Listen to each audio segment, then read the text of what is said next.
आगे कहते हैं, जैसे एक सर्वगत आकाश ही घड़े के भीतर और बाहर स्थित है, वैसे ही देश काल वस्तु परिच्छेद से रहित, सजातीय विजातीय स्वगत भेद शून्य, नित्य निरंतर ब्रह्म ही समस्त दृश्य पदार्थों के बाहर और भीतर स्थित है। जैसे एक सर्वगत आकाश ही, सर्वगत मतलब वो जो हर जगह है। ब्रह्म के बारे में कहा जाता है कि वो थॉट से भी तेज चलता है, उसकी गति जो है वो थॉट से भी तेज है। सोचो क्या है इस दुनिया में जिसकी गति थॉट से तेज है। These are kind of puzzles जो दी जाती हैं लोगों को सुलझाने के लिए कि इस दुनिया में क्या है जो थॉट से भी तेज है, क्योंकि लाइट जितनी तेज ट्रैवल करती है उससे तेज थॉट ट्रैवल करता है। लाइट जितनी देर में एक स्टार से इस प्लैनेट तक आएगी, मतलब मान लो कुछ लाइट ईयर्स में, कितने लाइट ईयर्स लगेंगे लाइट को यहां तक पहुंचने में, आपको उस स्टार तक पहुंचने में कितनी देर लगेगी? आपके थॉट को फ्रैक्शन ऑफ सेकेंड स्टार पहुंच गए। थॉट तो पहुंच ही गया ना, बॉडी नहीं पहुंची, रॉकेट नहीं पहुंचा, थॉट पहुंच गया। तो थॉट कितना तेज है, थॉट कहीं भी जा सकता है। तो ये है थॉट की गति, कल्पना की गति, इमेजिनेशन की गति बहुत तेज है। कुछ भी इमेजिन कर लेते हो आप एकदम से बैठे बैठे। तो थॉट की गति बहुत तेज है। तो क्या है इस पूरी दुनिया में जिसकी गति थॉट से भी तेज है? आपने बोला स्टार, उसके बोलने से पहले क्या था? स्टार बोला जिसकी वजह से स्टार की इमेज आई, मतलब कि आपका जो थॉट है वो स्टार तक पहुंच गया। उस इमेज के आने से पहले उस स्क्रीन पर क्या था? आपकी बॉडी जो एक मिरर के जैसी है उस पर एक स्टार दिखा क्योंकि आपने स्टार बोला। ये डिजायर उठने से पहले कि मुझे स्टार के बारे में सोचना है, उससे पहले भी क्या था? कौन वहां पर ऑलरेडी पहुंचा हुआ था? कॉन्शियसनेस। जैसे एक सर्वगत आकाश ही घड़े के भीतर और बाहर स्थित है। जैसे घड़ा है तो उसके बाहर भी और उसके अंदर भी आकाश स्थित है। स्थित होने का मतलब होता है जो ना बदले, अनचेंजिंग। घड़ा बनता है मिटता है, लेकिन आकाश बनता मिटता नहीं है, वो स्थित है अंदर भी बाहर भी। और अब साइंस ने इतनी तरक्की कर ली है कि घड़ा भी जो है उसके भी कण कण में स्पेस स्थित है। स्पेस नहीं तो वो एटम्स नहीं जो आपस में जुड़ रहे हैं जिसको हम घड़ा बोलते हैं, वो जो पार्टिकल्स आपस में जुड़ रहे हैं उसको भी जुड़ने के लिए वहां पर स्पेस का होना जरूरी है। तो घड़ा जिसको हम घड़ा बोल रहे हैं, अगर सटलेस लेवल पे देखा जाए तो वो भी स्पेस ही है। छोटा करते चले जाओ, एंड में स्पेस मिलेगी। अंदर और बाहर का जो स्पेस है वो अलग अलग नहीं है, वो एक ही है। स्पेस स्पेस है, स्पेस में कोई डिवीजन नहीं है। मतलब थॉट के लेवल पे डिवीजन आप क्रिएट कर सकते हो चाहो तो, बट एक्चुअल में नहीं कर सकते। थॉट के लेवल पे क्या कहोगे? ये इसके अंदर का स्पेस है, ये मेरा है क्योंकि ये मेरा घड़ा है, तो इसके अंदर की जो स्पेस है वो मेरी है, मैं इसका मालिक हूं। और बाहर की जो स्पेस है उस घड़े के अंदर वो तेरी है। ये मेरा घर है तो इस घर के अंदर जो ये जगह है ये मेरी है। वो तेरा घर है तो उसके अंदर जो है वो तेरी है। यहीं पर लड़ाई झगड़ा है ना, यहीं पर तो सारी प्रॉब्लम्स हैं। ये सब क्या है? थॉट है, रियलिटी नहीं है। किसकी है वो? एक जमीन है जिसका जा करके रजिस्ट्री करा ली है और बोल रहे हैं जमीन मेरी है। तेरी कैसे होगी? भावना है, सिर्फ कहने के लिए। जैसे एक सर्वगत आकाश ही घड़े के भीतर और बाहर स्थित है, वैसे ही देश काल और वस्तु के, देश मतलब होता है स्पेस, काल होता है टाइम, और वस्तु होता है ऑब्जेक्ट। वस्तु के परिच्छेद से रहित, इन तीनों के परिच्छेद से रहित। दुनिया में ऐसा क्या है जो देश के परिच्छेद से रहित हो? लगाओ दिमाग। You can say that this is here. तो here and there comes in relation to the space. कि जो चीज यहां है वो वहां नहीं है, जो वहां है वो यहां नहीं है। तो ये क्या हुआ? डिवीजन हो गया। ऐसे ही कोई भी फॉर्म है तो उसको आप इन तीन बेसिस पे डिवाइड कर सकते हो। किस तरह से? देश, यानी कि ये यहां तो है वहां नहीं है, वहां है यहां नहीं है। हमारा माइंड ऐसे ही सोचता है। इसीलिए लोगों ने क्या सोचा, क्योंकि आदत ऐसी ही पड़ी हुई है, क्योंकि सब कुछ जो भी दिखता है हमारे सेंसेस के थ्रू, ये आवाज यहां तो है वहां नहीं है, ये चीज यहां तो है वहां नहीं है, ये सेंसेशन यहां तो है वहां नहीं है। तो माइंड ऐसे ही सोचता है। तो लोगों ने क्या किया, भगवान की भी ऐसी अपनी एक इमेजिनेशन बना ली कि मैं यहां हूं, भगवान वहां है। वहां कहां पता नहीं, बादलों के ऊपर। एज इफ कि भगवान भी कोई फॉर्म है। इंसान है, वो सोचेगा कि हाँ वो इंसान के जैसा है भगवान, जबकि इंसान की कोई भी हरकतें भगवान वाली नहीं है। क्या कर रहा है इंसान इस धरती के लिए? सिर्फ खराब ही कर रहा है इस प्लैनेट को। अगर इस प्लैनेट पर से इंसान गायब हो जाए तो प्लैनेट अच्छा हो जाएगा, और जो करोड़ों ऑर्गेनिज्म है उनके लिए बहुत अच्छा हो जाएगा। तो एक बात तो पक्की है, अगर कहीं पर कोई भगवान है तो उसकी जो फॉर्म है वो इंसान की जैसी तो बिल्कुल भी नहीं होगी। तो ये सब फॉर्म्स क्या हैं? आदमी की अपनी एक इमेजिनेशन है, छोटी सोच, छोटी इमेजिनेशन। वैसे ही देश, काल, तो दूसरी चीज क्या कही जाती है? एक कि यहां वहां, दूसरा काल, अब और तब। वो तब हुआ था, ये अब हो रहा है, वो तब होगा। कि ये वस्तु अभी तो है, कल नहीं होगी। कोई भी वस्तु होगी तो that is subject to these two things. One is space, second is time. चाहे फिर वो सन हो, चाहे ये प्लैनेट हो, चाहे कोई स्टार हो, चाहे हमारी पूरी की पूरी गैलेक्सी हो, कुछ भी हो, वो भी एक फॉर्म ही है ना, एक वस्तु के जैसी है, जो छोटी छोटी वस्तुओं से बनी है। जैसे आपकी ये बॉडी एक वस्तु है जो बिलियंस एंड ट्रिलियंस ऑफ छोटी छोटी जो सेल्स है उससे बनी है। ऐसी ये जो गैलेक्सी है वो बिलियंस ऑफ छोटे छोटे प्लैनेट, छोटे छोटे स्टार्स, ये वो उससे बनी है। तो अगर उसको पुट टुगेदर कर दिया जाए तो वो एक फॉर्म हो गई। Your body is nothing but like say it is like putting together of lot of little dots, right? ऐसे ही this galaxy is nothing but putting together of lot of little dots. That is the essence of every form. तो चाहे कोई भी form होगी, that is subject to देश और काल। We can point out to that particular form on the basis of these two things, space and time. चाहे वो फॉर्म बड़ी हो चाहे छोटी हो, कि ये जो फॉर्म है ये यहाँ पर तो है वहाँ पर नहीं है, ये जो मिल्की वे गैलेक्सी है वो यहाँ पर तो है वहाँ पर नहीं है, उन गैलेक्सीज से अलग है।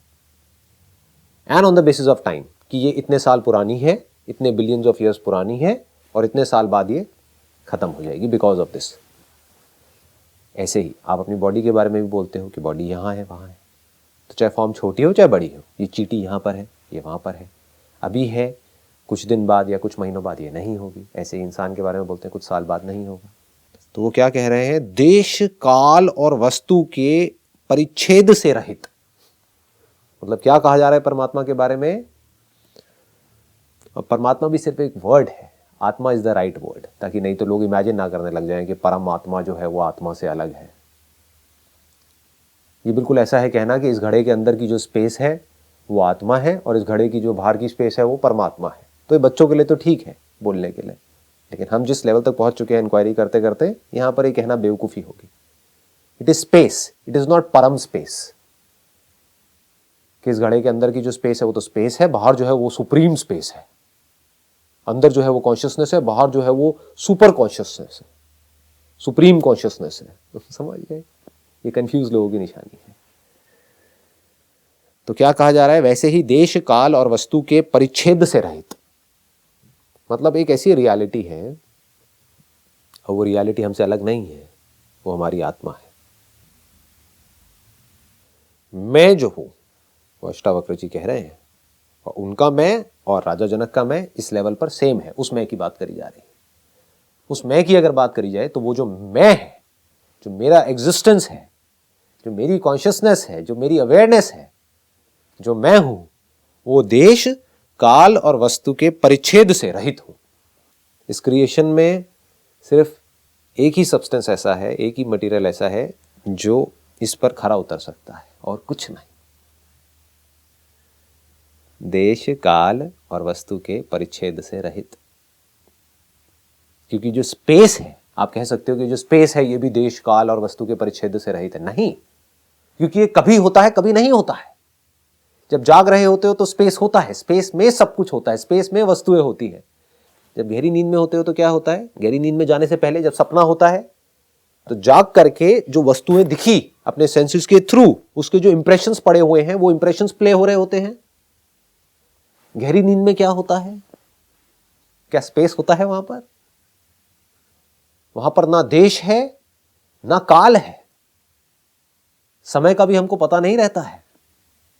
गहरी नींद में टाइम का पता नहीं लगता है, नहीं तो वो गहरी नींद नहीं है, नहीं तो थॉट चल रहे हैं माइंड में, आप सोए नहीं हो। अगर सो गए हो थक करके तो पता नहीं लगता है कि मैं 1 मिनट सोया हूं या 1 घंटा सोया हूं या 8 घंटे सोया हूं। वहां पर ना देश है ना काल है ना वस्तु है।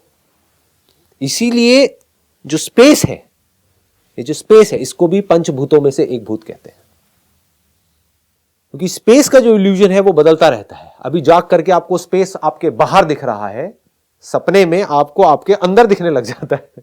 तो वो अंदर वाला स्पेस सच है या बाहर वाला सच है? अभी भी दिख अंदर ही रहा है, लेकिन इल्यूजन क्या हो रहा है, आपका एक्सपीरियंस क्या कह रहा है? किसी से पूछोगे स्पेस कहां है तो कहेगा बाहर है अंदर ही।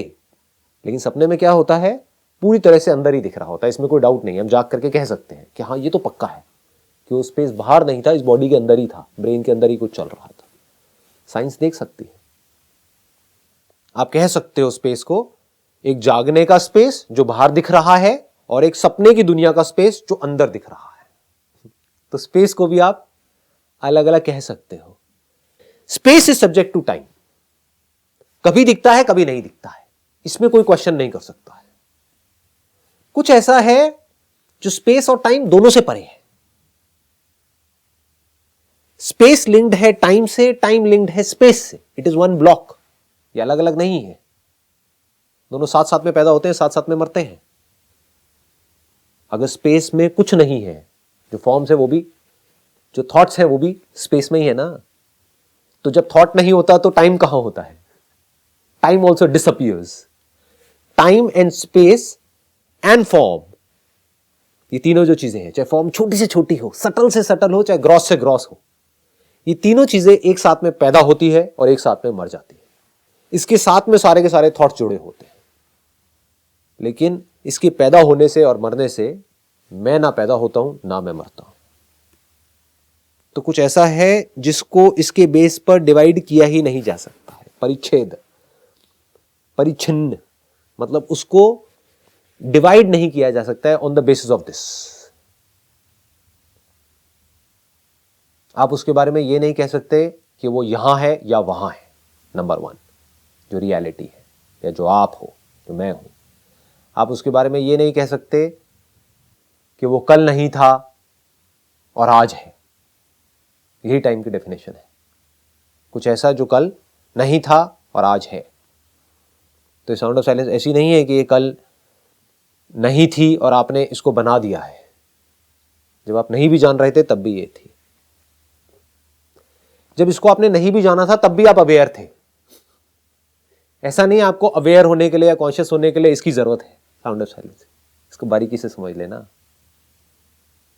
मतलब कि ये जो अवेयरनेस है यही साउंड ऑफ साइलेंस है, ये समझना है यहां पर जो बात मैं कह रहा हूं उससे। वैसे ही देश, काल और वस्तु के परिच्छेद से रहित। तो हर चीज को हम इस तरह से डिवाइड कर सकते हैं। प्लस क्या कहा जा रहा है? सजातीय, विजातीय, स्वगत, भेद शून्य। ब्रॉडली अगर देखें तो इस क्रिएशन को हम दो में डिवाइड कर सकते हैं। पहले living and non living, living things and non living things. ये सजातीय हो गया एक तरीके से, लिविंग एंड नॉन लिविंग को एक कैटेगरी में तो डिवाइड कर दिया ना। बट रियलिटी में ऐसे कोई डिवीजन नहीं है। ऐसा नहीं है कि वो लिविंग के साथ तो है, नॉन लिविंग के साथ नहीं है, जैसा कुछ लोग सोचते हैं कि जो कॉन्शियसनेस है वो सिर्फ लिविंग में है, नॉन लिविंग में नहीं है। कॉन्शियसनेस हर जगह है, रियलिटी हर जगह है। ये इंस्ट्रूमेंट की अपनी लिमिटेशन है। इंस्ट्रूमेंट इक्विप्ड है या नहीं है, ये इंस्ट्रूमेंट की लिमिटेशन है। जैसे इलेक्ट्रिसिटी को तो आप तार को तो कहीं भी जोड़ सकते हो, तो कहीं से लाइट आएगी कहीं से नहीं। तो इसमें इलेक्ट्रिसिटी का कोई रोल नहीं है। वो बल्ब एक फ्यूज है, एक नहीं है, बस। जो बल्ब फ्यूज है उसको हम इनर्ट बोल देंगे, और जिसमें से लाइट आ रही है उसको हम लिविंग बोल देंगे, जिसमें नहीं आ रही है उसको नॉन लिविंग बोल देंगे। सजातीय, विजातीय। तो अब आप फर्दर क्लासिफिकेशन कैसे कर सकते हो? Living, non living. लिविंग को अब आप 3 कैटेगरीज में डिवाइड कर सकते हो, प्लांट्स, एनिमल्स एंड ह्यूमंस। अब जो प्लांट्स हैं उसको आप फर्दर डिवाइड कर सकते हो, वो हो गया विजातीय। मतलब पहले हमने कैटेगरी बनाई, ये सब एक ही जाति के हैं। सजातीय, स मतलब सजातीय, एक ही जात के हैं सारे के सारे, क्या हैं? प्लांट्स हैं। विजातीय, सब हैं एक ही जात के, लेकिन उसमें भी फर्दर क्लासिफिकेशन है। एक मैंगो ट्री है, एक एप्पल ट्री है, इसको विजातीय बोलते हैं। स्वगत भेद शून्य। अब हम मैंगो ट्री पे पहुंच गए, एक में हापुस आम है, एक में दशहरी आम है, एक में ये आम है, एक में वो आम है, एक के पत्ते ऐसे हैं, एक के पत्ते वैसे हैं, एक बड़ा है, एक छोटा है। तो उसको हम further further further further further further divide कर सकते हैं। तो यहां पर क्या कहा जा रहा है? भेद शून्य। कि ऐसे कोई भी भेद अवेयरनेस में पॉसिबल नहीं है, आप में पॉसिबल नहीं। वस्तुओं में पॉसिबल है। वस्तुओं के बारे में आप कह सकते हो कि ये अभी है, कल नहीं होगी, कल नहीं थी, अभी है। वो भी अगर ऊपर ऊपर लेवल पे कहोगे तो कहोगे, बट डीपली देखोगे तो ऐसा नहीं है कि कल नहीं थी, कल उसकी फॉर्म कुछ और थी। आप ये नहीं कह सकते कल बादल नहीं था, कल बादल कुछ और था, कुछ नहीं से बादल नहीं आ गया है। आप ये नहीं कह सकते कल बादल नहीं था। हाँ, बादल की जो फॉर्म थी वो कल नहीं थी, ये सही है, लेकिन बादल का जो सब्सटेंस है, पानी, वो कल भी था, आज भी है, और कल बादल नहीं रहेगा, यानी कि उसकी फॉर्म नहीं रहेगी, लेकिन जो सब्सटेंस है वो रहेगा। तो ये सिर्फ आपके बारे में सच नहीं है, बल्कि क्रिएशन के बारे में भी सच है। अगर बारीकी से हम ऑब्जर्व करेंगे इस क्रिएशन को, कुछ भी मरता नहीं है, कुछ भी मिटता नहीं है, सिर्फ फॉर्म्स बदलती रहती है। लेकिन फॉर्म्स फिर भी बदलती है। फॉर्म्स को क्लासिफाई किया जा सकता है, फॉर्म्स को अलग अलग कैटेगरीज में डाला जा सकता है, लेकिन जो फॉर्मलेस है वहां पर ये कुछ भी पॉसिबल नहीं। तो वहां पर थॉट के लिए कोई जगह ही नहीं। थॉट कहां काम कर सकता है? ये बड़ा है, ये छोटा है, ये अच्छा है, ये बुरा है, ये मुझे पसंद है, ये मुझे पसंद नहीं है, मैं हूं। क्या करेगा थॉट यहां पर? इसके आगे बढ़ो, मैं हूं। क्या आप कह सकते हो मैं नहीं हूं? क्योंकि जिस वक्त आप कह रहे हो मैं नहीं हूं, उस वक्त भी आप हो। इसके आगे जाया ही नहीं जा सकता। यहां पर thought comes to an end. तो इस तरह के सारे भेद जो हैं वो फॉर्म्स में तो पॉसिबल है, बट फॉर्मलेस में पॉसिबल नहीं है। बुलबुलों में पॉसिबल है कि ये बुलबुलें हैं, ये लहर है, ये झाग है, ये है, वो है, बट पानी के लेवल पे कोई पॉसिबल नहीं है। भेद शून्य। तो यहां पर बताया जा रहा है कि आप क्या हो, भेद शून्य। तो अब आप क्या हो? आप नित्य हो। नित्य, निरंतर ब्रह्म ही समस्त दृश्य पदार्थों के बाहर और भीतर स्थित है। सो ब्यूटीफुल, मतलब बिल्कुल डायरेक्ट है। यहां पर कंफ्यूज होने के लिए कोई गुंजाइश ही नहीं है। अगर कोई आदमी इसको बारीकी से ऑब्जर्व करे, तो बारीकी से अगर इसको स्टडी करे अष्टावक्र गीता को, वो नित्य है, निरंतर है, रुक रुक करके नहीं चलता है। ब्रह्म ही, ब्रह्म और मैं अलग अलग नहीं है। अहम ब्रह्मस्मि, ये महावाक्य है। मतलब क्या है? कि मेरा जो मैं है, जो एक्चुअल में है, वो ही ब्रह्म है। निरंतर ब्रह्म ही समस्त दृश्य पदार्थों के बाहर और भीतर स्थित है। तो मैं ही, जो कुछ भी दिख रहा है उसके बाहर भी मैं, उसके अंदर भी मैं। अगर सिंपल वे में बोला जाए, अभी तक जो मैंने बोला, बर्फ का टुकड़ा यानी कि मिरर, वो बर्फ का टुकड़ा किसका बना है? पानी का बना है। वो पानी मैं हूं। कौन उस बर्फ के टुकड़े को जान रहा है? मैं जान रहा हूं। उसमें क्या दिख रहा है? I am one without the second. It is not different from me, it is me. उस बर्फ के टुकड़े में और जो बर्फ के टुकड़े दिख रहे हैं वो भी पानी है, वो भी मैं हूं। कुछ नहीं दिख रहा है, वो भी मैं हूं। कुछ दिख रहा है, वो भी मैं हूं। मैं खुद दिख रहा हूं, वो भी मैं हूं। अच्छा, बहुत देख लिया अपनी परछाई को, अब मेरी परछाई भी नहीं दिख रही है, वो भी मैं हूं। सिर्फ मैं हूं। ये सुप्रीम रियलिटी।